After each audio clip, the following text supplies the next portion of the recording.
Washington, CNN. During his 14 seasons as the force behind NBC's The Apprentice, the phrase "you're fired" became synonymous with Donald Trump, who cast himself as direct and combative in the make-believe boardroom.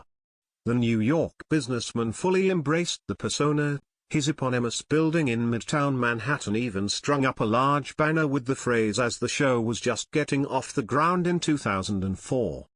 But deep down, Trump is a people pleaser, his former employees and friends say.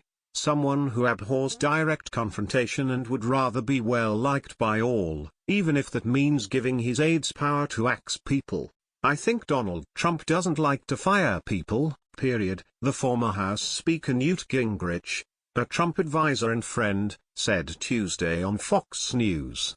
During his presidential campaign and into his presidency, Trump has kept dismissals at arm's length, fuming in public at the state of his affairs, but rarely acting as the person who brings the hammer down on the person behind his ire.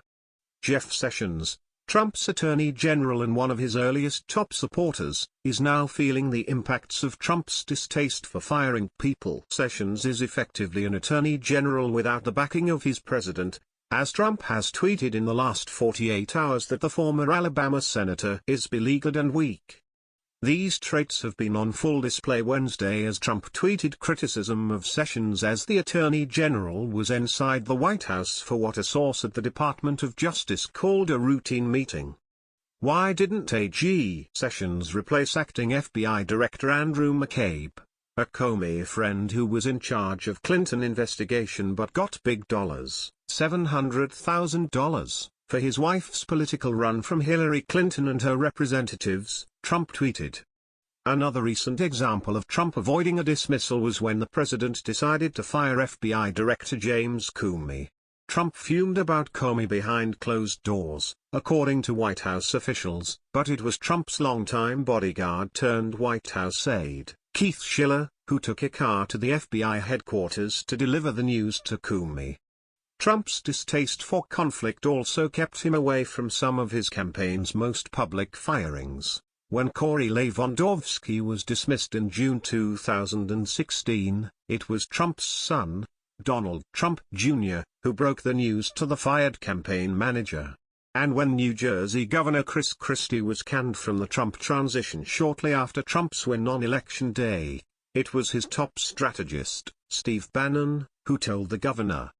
The president's handling of Sessions has begun to draw the ire of his Republican colleagues, who have long-standing relationships with the former senator. I would fire somebody that I did not believe could serve me well rather than trying to humiliate him in public, which is a sign of weakness, Senator Lindsey Graham, a South Carolina Republican, told CNN's Manu Raju on Wednesday.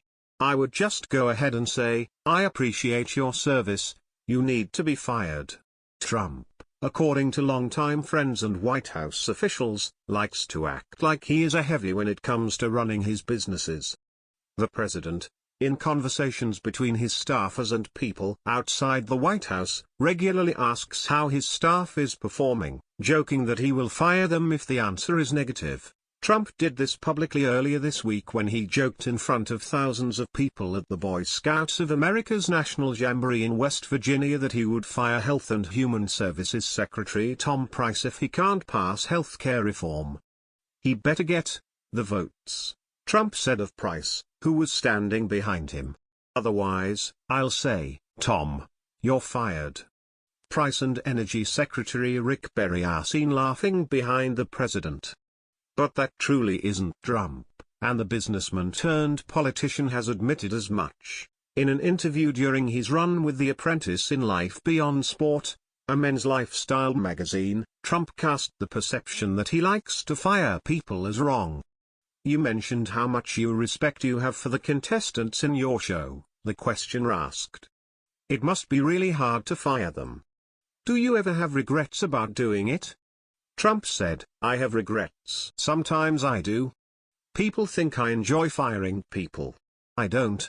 That view is backed up by his former employees.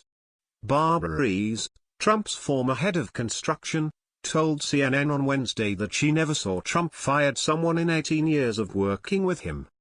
He didn't like to fire people, but he didn't mind firing companies, like an architect or an engineering firm, she said. But when it came to people who worked directly under him, just to fire you because you are no good was very hard for him. Rees recalled a story during the building of Trump Tower in New York, a project she oversaw for the businessman.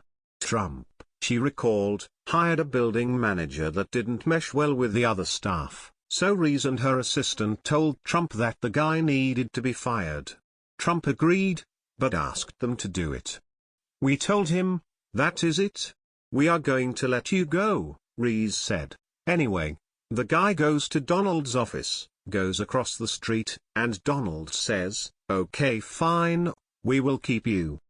Rees said she was then stuck with him until, again, she got Trump's approval to fire him.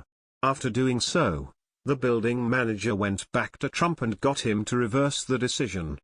The construction manager was eventually fired on attempt number 3, by Rees, not Trump.